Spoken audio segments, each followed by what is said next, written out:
how a squat clean works, and when we do a clean and jerk, the squat clean is the most powerful clean, because essentially when you pull the weight, if I want to do a power clean and pull it all the way up to my shoulders, once it starts getting heavier, it's hard to pull that weight all the way up. So when we talk about a squat clean, basically our point is to explode that bar up, and then we'll do a high shrug and high pull, and what we want to do is catch it in a squat up here and stand it up. So as we pull from the ground, our setup position, we're in our jumping position, our shoulders are slightly in front of the bar, shins vertical.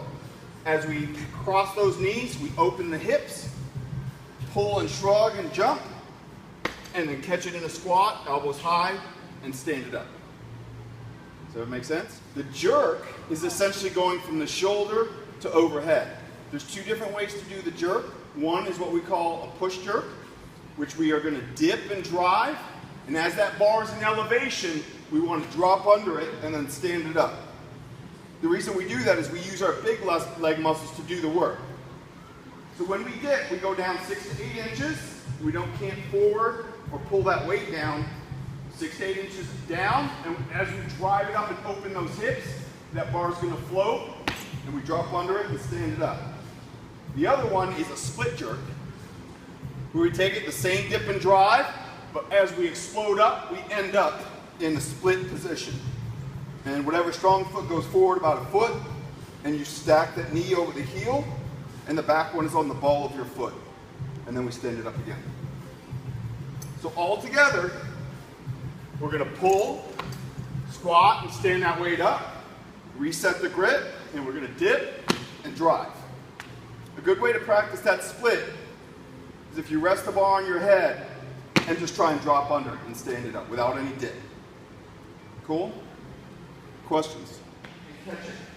So if you'll do me a favor and just pull that weight up and catch it on your shoulders and just stand it up. Good. Good. Can you get the bar up here? Get down 6 to 8 inches, keeping your back straight. And as we explode up and that weight elevates, our face gets out of the way, and we drop under. Does that make sense? So one more time from the ground, all the way up to shoulders. Good. Stand it up. Good. Now readjust your feet in your grip. Then 6 to 8 inches dip and drive, and drive that up. Good. Don't be in such a rush to get out of this position. A lot of times people will dip and drive and they're hurrying to stand their weight up and they don't really have it settled. Should be for you a really strong position.